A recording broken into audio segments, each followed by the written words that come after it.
Good morning, everyone. This is Judith A. Cope. You're listening to Mad Love. Let's get into it. So, I'm still cleaning out my brother's apartment. He had several medical things. So, Saturday, we had a great day, just getting rid of all of the medical stuff. We donated probably 5 to 7 giant bags, industrial sized bags of bandages, tubes, like things that people will need. We took to a place that accepts medical equipment.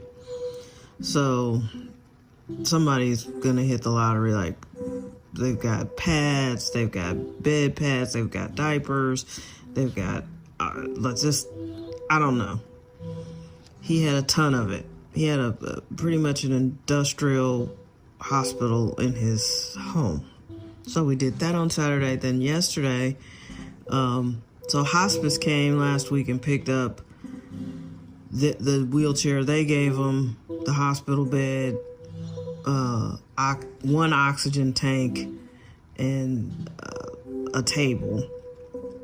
Turns out he had another wheelchair that one of the people swore he bought, but it had the company's name on it, so he didn't purchase it. He was renting it for who knows how long. So they got their wheelchair back. Another company had to come and pick up 4 or 5 oxygen tanks that he never used because they sent him home with a machine to help him breathe, and he just wouldn't use it. And he had other machines that he just never used. So one thing that was evident is that he had a lot of resources. He just didn't want to he just was non-compliant. And he didn't have a desire to try. And that's what you can't imagine. And I don't know if it was the bipolar. I don't know if it was just him being obstinate. It could be a combination of both. I don't know. But one of my cousins who's helping me, she was just like, he had everything. He had everything in here. Every time we clean one thing, we find another bag of medical supplies. I mean, it's been nonstop with the medical supplies. I mean, all kinds of hoses and masks and bandages. And it was just ointments and medical supplies and medicine, and it's been so much stuff. And I don't know, it felt like you had all these resources and you still didn't want to try. And I think that's what people don't always take into account. And I asked him many years ago, because of his behavior, I was like, do you have a death wish? I think this was probably 15 years ago, or maybe, 14 or 15 years, somewhere around the mid-teen, maybe from 2010 to 2015, because his behavior was so destructive. And he's like, no, I want to live to at least my father, and his father lived to be in his 80s. And I'm like, but you don't act like a person who wants to live to be in their 80s. You act like a person who doesn't want to get out of their 50s. And he just was completely non-compliant. We found all kinds of instructions for when you get released out of the hospital, exercises he never did, things he never bothered to do. And he made sure he hired a staff that would not challenge him to do any of those things. It was really complicated and a frustrating situation to witness. And we wound up creating, sorry there, made a yawn. But I'm not gonna edit it out, but I love you. We wound up creating 10 more bags of stuff yesterday. Because, like I said, somebody came and got their wheelchair, and my cousin was like, I'll come by through the week. And she's like, I'm on my way. And we just started cleaning. And, she had on her work clothes, and she was like, let's go. So we wound up taking out more bags of garbage, like just stuff. So my point is, you're never going to be sure of what's going on with your loved ones until you get into their space. And I had been into his place. I had visited him, and I knew things were not up to what I would have demanded if I had been in charge of that situation.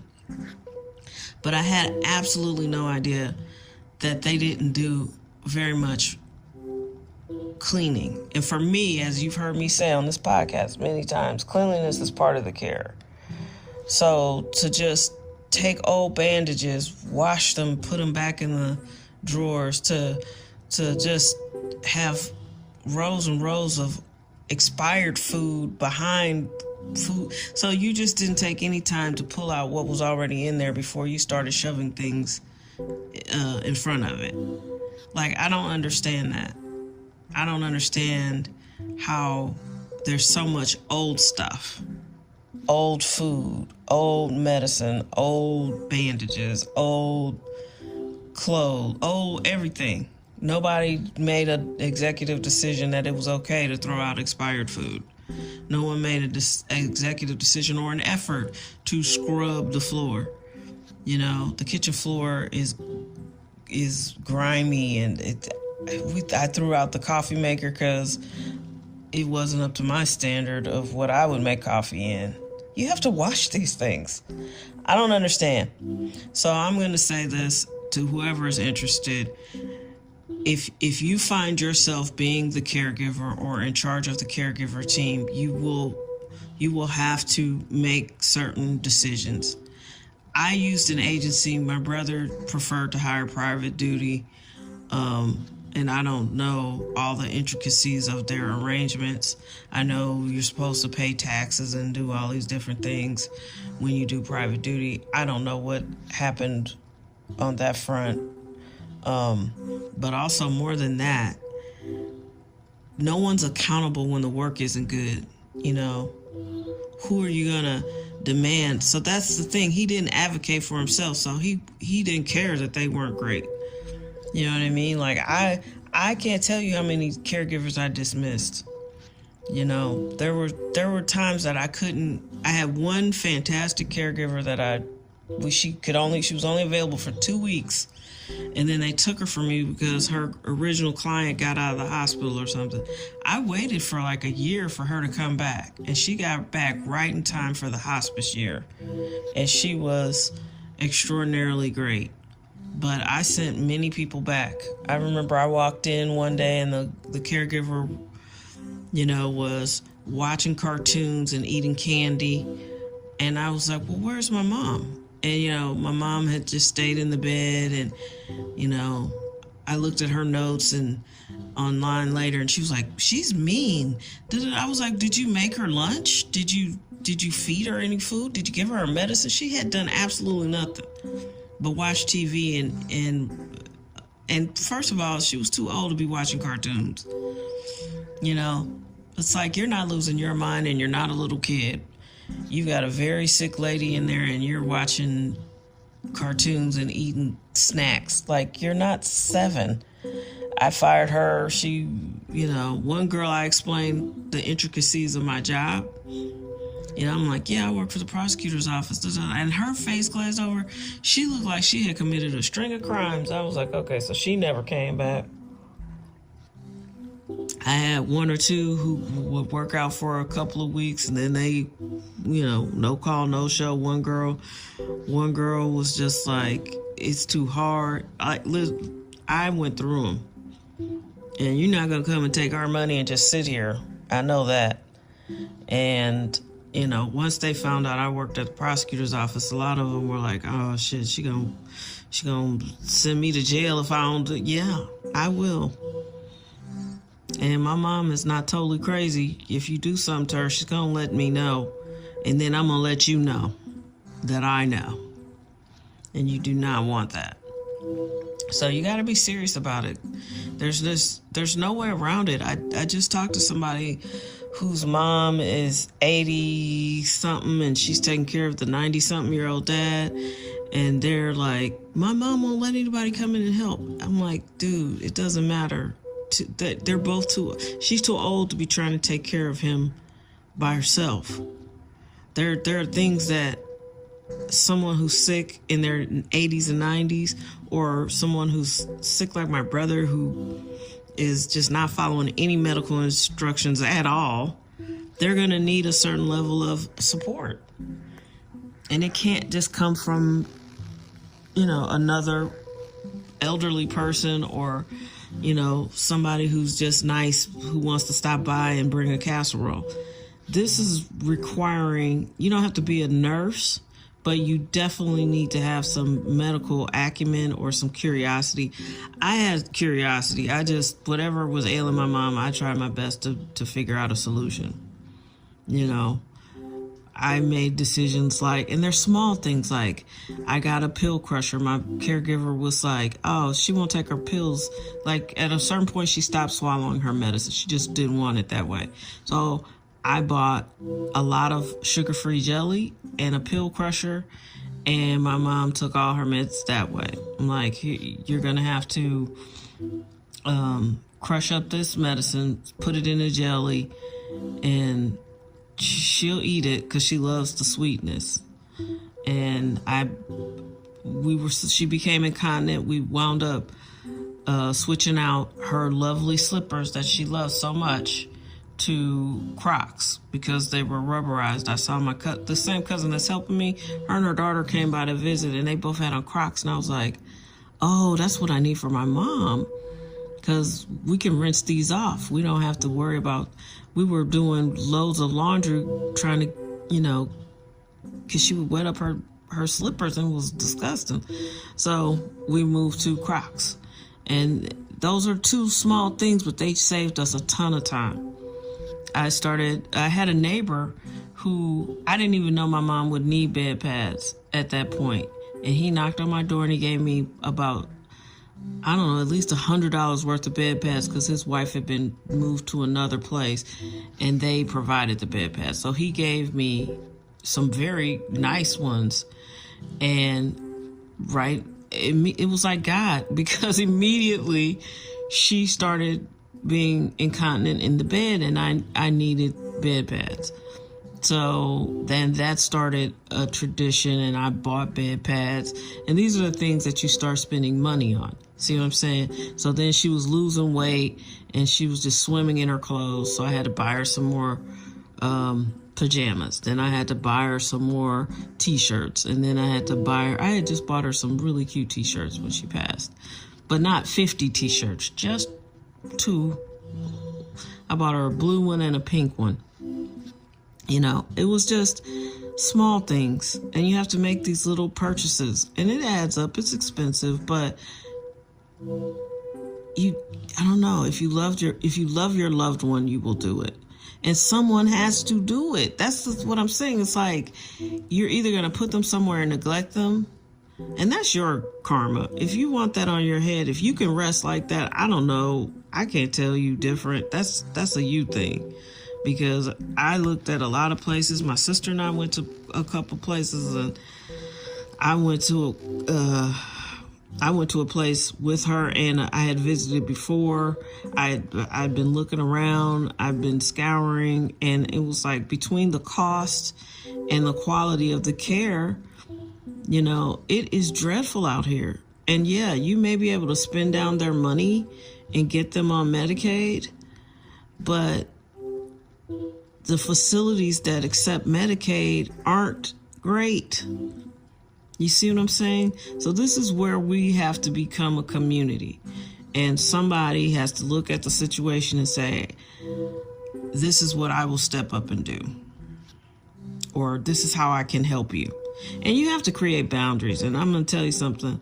I really didn't have the bandwidth to be more to my brother than I could. My mom had exhausted me. I had taken care of her pretty hardcore for the last 7 years of her life. And the last 3 years were uber intense. There wasn't a lot of sleep, and there wasn't a lot of, one of the last year was a hospice year, and it was hard. So, and we didn't sleep much, it was a couple of years of just like no sleep. So yeah, I didn't have more to give him, but also You have to look at people and be like, what are you willing to give of yourself to get better? Because you seem completely content with me giving everything to help you, and you don't want to help yourself. That's a whole different ball of wax. So we are entering this season, friends. That's why I keep saying, like, all these popular podcasts and all this other stuff that people like to listen to and watch, none of it seems to be talking about this humongous crisis that we are going to enter, whether we're at war, whether whoever's the president, it doesn't matter. We've got a population of 70 million people that are considered seniors. It's going to it is straining all of our resources. And you might want to put your loved ones somewhere, and there won't be anywhere to put them. And you're still going to have to work full time, and you're still going to have to figure things out. You're still going to have to maneuver your own life while taking care of a parent, an aunt, a sibling, a friend. Because some people never get married and don't have kids, but they get these terrible diseases. And it's like, well, when is somebody going to start pointing out that, hey, that's why they're so ready to give you all these medical supplies to go in your house so you can have a team of people that take care of you. But everybody's not going to be able to afford to spend $5,000, $6,000, $7,000 a month on private duty care. And I hesitate to do the math for what it would be for 24 hours of private care. That would have to be close to $100,000 to $125,000 a year. And if you use a service, you're definitely looking at a ton of money, because based off my mom's prices, we were spending $29.95 an hour. So I'm not trying to panic people. I'm not trying to scare people or guilt people. I just want people to wake up and pay attention. And if you're not there yet, say your parents are in their late 70s or in their 60s, you have time to make a plan. Just consider what you might do. That'll put you ahead of about 100. That'll put you 100% ahead of most people. Just considering what you might do if you got the call that your dad had a heart attack. Because it's not the death that's the thing. We die slowly. My brother died slowly for about 15 years. His health really started to become problematic with hospitalizations and stuff somewhere around 2015, 2016.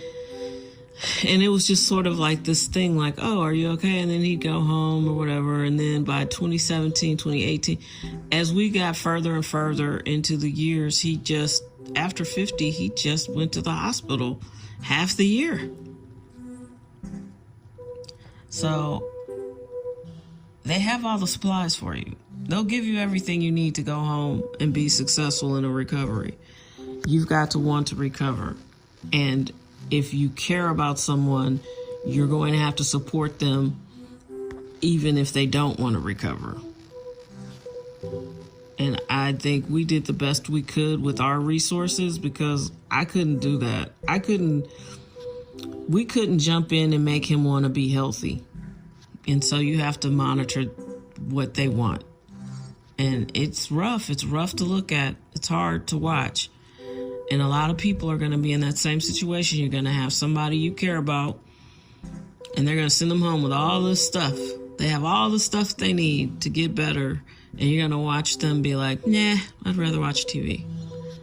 And I respect that. Just don't pretend you want to be healthy. I'm the type of person, if you say, listen, I want to sit in this chair and grow a new ass in this chair. And if I die, I die. And I'll be like, cool. If that's what you want to do, I'll support that. I'm not in love with somebody saying they want to live and they want to keep trying and they want to keep doing all, and then they don't do anything that is remotely close to healthy. That I don't respect. If you want to die, it's your life. You do what you want to do with it. But a lot of people pretend they want to die and they don't. Or some people do, like my brother. They want to die, but they pretend they want to live. Stop wasting time. You got to be honest. God knows what's in your heart, and God sees what you're doing. Your words and your actions have to sync up. And if you want to be healthy, there are plenty of resources out here that you can be healthy. There's not a condition I can think of that you can't recover from. Yeah, the body's designed to heal, but you got to change. That's the thing. People want to stay the same and get the results they want, or what they say they want. You can't say you want to be healthy and then don't do one thing that's healthy. That makes zero sense. All right, I didn't expect to talk this long about that, but I've been working my ass off for 2 weeks. It's just so much shit in his apartment. And it's like, I'm not trying to embarrass him or shame his memory, but if you knew him, you would know what I'm talking about. And it's very frustrating because there are people who don't have good insurance and they'll never have access to the amount of stuff he had. Health is wealth. Don't forget. Have a good day.